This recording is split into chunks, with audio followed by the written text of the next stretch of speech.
Қайырлы күн, құрметті әріптестер, қоғамдық тыңдауға қатысушылар, қош келдіңіздер. Бұл кезекті қоғамдық тыңдауда Бигаз жауапкершілігі шектеулі серіктестігі Маңғыстау облысында галофиттерді өсіру жөніндегі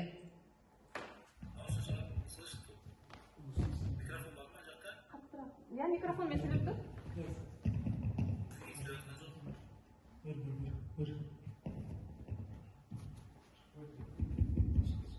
Бұл кезекті қоғамдық тыңдауда Бигаз жауапкершілігі шектеулі серіктестігі Маңғыстау облысында галофиттерді өсіру жөніндегі ауыл шаруашылық фермасы Қосашы учаскесінде Каспий теңізінің жағалау бөлігінде су тартқыш салу жобасына қоршаған ортаға ықтимал әсерлер туралы есеп талқылануға шығарылып отыр.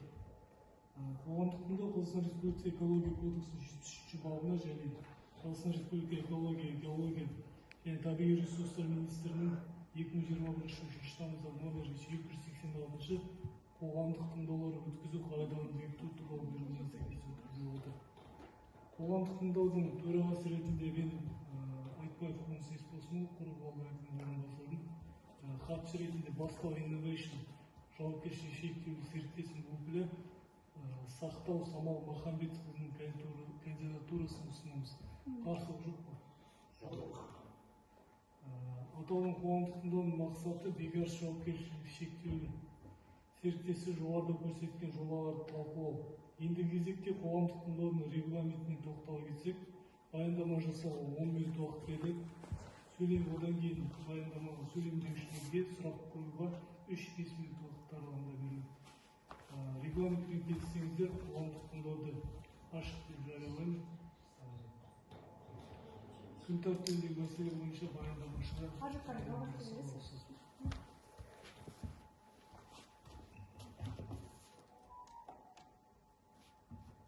Қайырлы күн, құрметті тыңдауға қатысушылар. Сіздердің назарларыңызға Маңғыстау облысында галофиттерді өсіру жөніндегі ауыл шаруашылығы фермасы жобасы Қосашы учаскесінде Каспий теңізінің жағалау бөлігінде орта Каспий және ауыл шаруашылығы дақылдарын галофиттерді суару мақсаттары үшін су құбырын салу қоршаған ортаға ықтимал әсерлер туралы есеп тақырыбында баяндама ұсынады.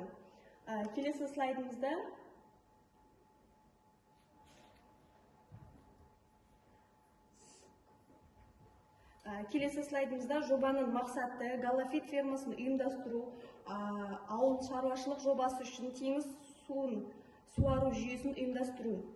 Жобаланған нысан Маңғыстау облысында Қарақия ауданында Каспий теңізінің жағалауынан шығысқа қарай 9,5 шақырым қашықтықта орналасатын болады. Солтүстік батыстағы учаскеге ең жақын кент 125 шақырым қашықтықта Құрық ауылы болып табылады. Ені 8,5 шақырым жағалау аймағы адамтас жергілікті маңызы бар табиғи қорық мәртебесіне ие. Келесі слайдымызда жобаны іске асыру екі кезеңде жүзеге асырылатын болады. Бірінші кезең өсіру және суару алаңы 50 гектарды құрайды. Отырғызу уақыты сәуірдің аяғы, мамырдың басы болып табылады. Өнім жинау қыркүйек айының ортасынан аяғына дейін. Суару сумен жабдықтау көзі. Теңіз тұзды суы өнімділігі 120 метр куб сағат болатын теңіз суын тасымалдаудың бір сатылы процесі қолданылатын болады. Ал екінші кезең өсіру және суару алаңы аумақты 1000 гектарға дейін кеңейту жоспарлануда. Отырғызу уақыты сәуір айы мен мамыр айының басы, өнімді жинау қыркүйек айының ортасынан аяғына дейін болады. Суару сумен жабдықтау көзі. Теңіз тұзды суы бір сатылы теңіз суын тасымалдау процесі қолданылады. Өнімділігі 550 метр куб сағатты құрайтын болады. Келесі слайдымызда атмосфераға химиялық ластану мен ауқымы құрылыс кезеңі бірінші кезеңде 2026-2028 жылдары жалпы шығарындылардың саны 2,264 тонна кезеңді құрайтын болады. Ал бірінші кезеңнің пайдалану кезінде 2026-2028 жылдары шығарындылардың саны 0,909 тонна жылына құрайтын болады. Барлық растауыштар толық атаудан құрайды. Құрылыстың екінші кезеңінде 2028 жылы жалпы шығарындылар саны 2,2 226 тонна кезенді құрайтын болады. Ал екінші кезеңнің пайдалану кездері 2026-2034 жылдарға жалпы шығарындылардың көлемі 0,00105 тонна жылына құрайтын болады. Келесі слайдымызда атмосферлық ауадағы ластауыш заттардың жер бетіндегі концентрациясын, дисперсиясын есептеу және шамаларын талдау. Атмосферлық ауаның сапасына зиянды заттар шығарындылардың әсерін бағалау үшін қолданыстағы жобалау нормаларына сәйкес эра бағдарламалық кешен арқылы пайдаланылады. Бұл бағдарламалық кешенді табиғи ресурстар және қоршаған орта қорғау министрлігі Қазақстан Республикасының аумағында пайдалану үшін ұсынған. Эра компьютерлі нүктелік сызықтық жазықтық көздерден шығарылатын ластауыш заттардың бір реттік концентрациясын есептеуге мүмкіндік береді. Зиянды әсерді қосатын әсері бар жеке заттар тобының да жер бетіндегі концентрациясын есептейді. Бірінші кезеңді пайдалану кезінде осы диффузияның есептеу карталары осы слайдта көрсетілген. Келесі слайдымызда сумен жабдықтау.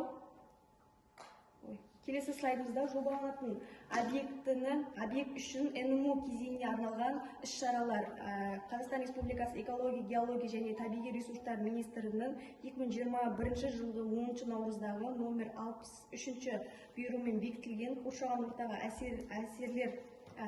ортаға эмиссиялар нормативтерін айқындау әдістемесі бойынша 35 тармақ 2 тарауына сәйкес әзірленбейтін болады. Өйткені жобаланатын объектінің жанында НМУ туралы хабарлайтын бақылау құралдары жоқ. Келесі слайдымызда сумен жабдықтау және суды бұру көлемі. Құрылыс монтаждау жұмыс кезеңінде шаруашылық тұрмыстық қажеттіліктерге су тұтыну көлемі 33 метр кубты құрайды. Метр куб кезеңді құрайтын болады. Құрылыс жұмыстарына гидро суару 26,4 метр куб кезеңді құрайтын болады. Бірінші кезеңді пайдалану кезінде сумен жабдықтау және су бұру көлемі барлығы 777,623,104 метр кубты құрайтын болады. Ал пайдалану кезеңінде екінші кезеңнің пайдалану кезеңінде 38,880,000 метр куб кезеңді құрайтын болады. Судың көлемі. Келесі слайдымызда бірінші кезеңнің құрылыс кезеңінде қалдықтардың пайда болуының болжамды көлемдерінің жалпы саны жылына 28,1 тонна кезеңді құрайтын болады. Оның ішінде өндірістік қалдықтар 20,155 тонна болса, қатты тұрмыстық қалдықтар 7,155 тоннаны құрайды және құрылыс қоқыстары сметалық деректерге сәйкес 20 тоннаны құрайтын болады. Бірінші кезеңінде пайдалану кезеңінде қалдықтарды жинақтау лимиттері барлығы 21,1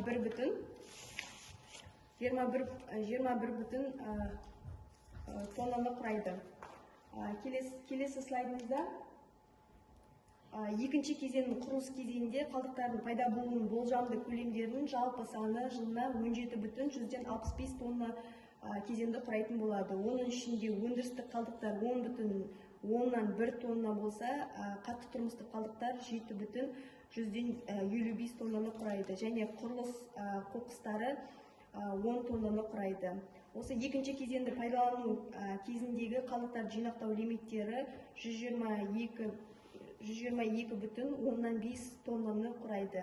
Барлық қалдықтар жинақталуына қарай, ары қарай мамандырылған ұйымдарға кәдеге жаратуға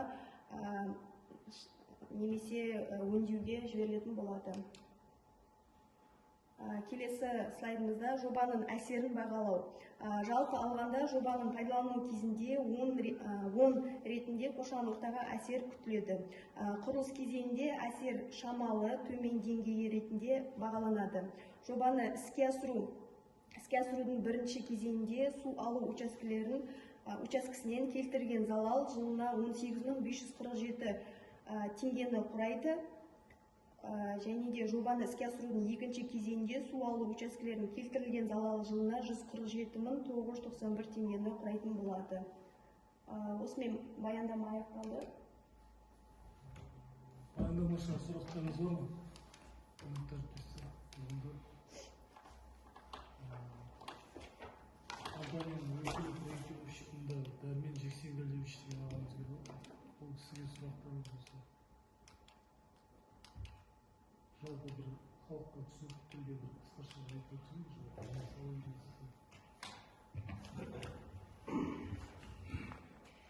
Бұл деген Қазақстан елінде бірінші рет осындай өсімдік өсіруге ашылатын жоба.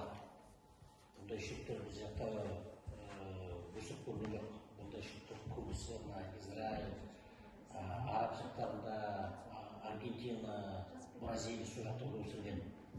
Бұл шөптер деген сосын бір ең жақсысы ащы жерлерде өседі.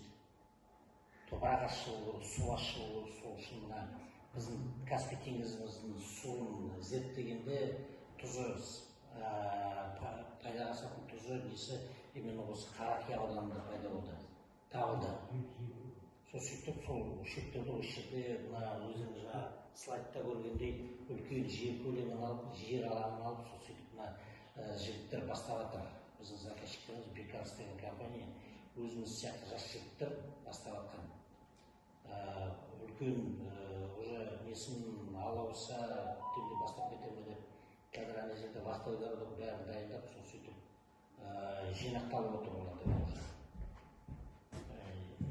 Қазір көктемнен бастап сол теңізден алаңға дейін, өсімдік алаңға дейін су жеткізуді құбыр салуын жоспарлап отыр.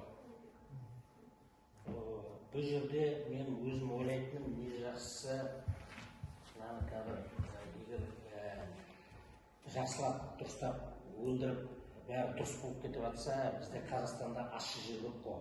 Әсіресе Маңғыстау, Атырау облысында сорлар көп. Сорларға отырғызып көреміз деген бір тоже мүмкін болашақта жалғасы болар деп үміттеміз. Сөйтіп өзіміздің еліміздің жерін, топырағын, ащы топырағын пайдаланып, сол өсімдік көтеріп, сондай бір бағалап отырмыз жоспарлап. Жерді қайда жалғасында? Жерді мына Кендердің ар жағына шекараға қарай кетіп бара жатқанда, қосаршыға қарай. Сол жақтан алып. Сол жақтан жағадан, теңіздің жағасынан 8 километрдей, 8,5 километрдей жаңа не бар, заказник дейді. Өз жерге құрылыс салуға болмайды, үлкен нелер болмайды, аңдарға арналған территория. Ояқ қасы емес па негізі? Бізді зерттедік бұл жерде. Беті жақсы. Беті жақсы. Тасты тереңді где-то 1 метр жерден басталады. Жердің топырақтың астында 1 метр жерден басталады. О да шығады ғой. Шығады. Еңбектен нақты болды. Топырақ енді біз енді жобалаушымыз, бірақ біз жалғыз жасаған жоқпыз. Алматыдан топырақ жер зерттейтін мекемелер бар, солар келіп зерттеп кеткен. Сол жерлерді барып деп, аяғы сақтап, сол сөйтіп кеткен. Сосын біздер экологтар ретінде ертең ана су құйылғаны бәрі қалай сол қандай тиісті не беретін, жақсы тиісті бола ма, қалай зияны тиеме, соның бәрін зерттегенбіз. Судың көлемін, құятын көлемін бәрін санап шығарып қойғанбыз. Ана шөп бәрін сорып алатын олар. Бұл топыраққа да негізі шыға береді. Шыға береді. Қайынға да негізі. Сондай бір өзіміз таңғалып отырық, біздің Қазақстанда біраз нәрсе болады екен деп. Bizim жаққа ешкісі ойлайды. Көрейік енді қазір, қалай болады екен. Кісі ойлайды, суда ұшылады ғой. Теңіз тартып кетіп, Ол теңіз тартып кеткенде ол деген құдай білсін енді үміттеміз ғой. Түбі бір күні теңіз қайтады ғой деп, кейін қарай келеді ғой. Ол енді тарихи қарасаңыздар, Каспий біресе келіп, біресе қайтып сөйтіп айналып тұр ғой. Мынау қай жерге дейін баратын белгісіз. Действительно мынау енді көпке кетіп қалыпты теңізде. Біраз таяздап қалды. Басқа сұрақтарыңыз бар ма? Енді қазақша ағатай біліп тұрса айтыңыздар. Қандай мақсатта өсіріп жатырсыз? Өсіреді сонда бұл шөпті? Бұл жерде заказчигіміз отыр, сол кісі жауап берсін. Марлен деген жігіт. Саламатсыз ба? Бұл шөпті өсірген бірінші неміз өнім алғанда бұның дәнінен май жасайды. Бірінші май шығарады. Ол майды қандай мақсатта май. Тамаққа да пайдаланылады. Тамаққа да, сосын кейбір нелер косметика деп пайдаланылады, басқа нелер. Шөптің өзін пайдаланылады. Тұз ретінде. Тұздың орнына қазір Европа жақта көп нелерде білесіз ғой, тұз зиян деп жатыр, не деп жатыр. Шөптің өзі тұзды. Сосын шөптен қалдықтардың бәрі несі жемге де барады. Алғаны. Малғыз жем болады. Қалған. Сондай реткен болды. Бұндай шөптерді мына неде уже сатып жатыр. Бізде жоқ та, бірақ мына Астраханда бар, Кавказда бар.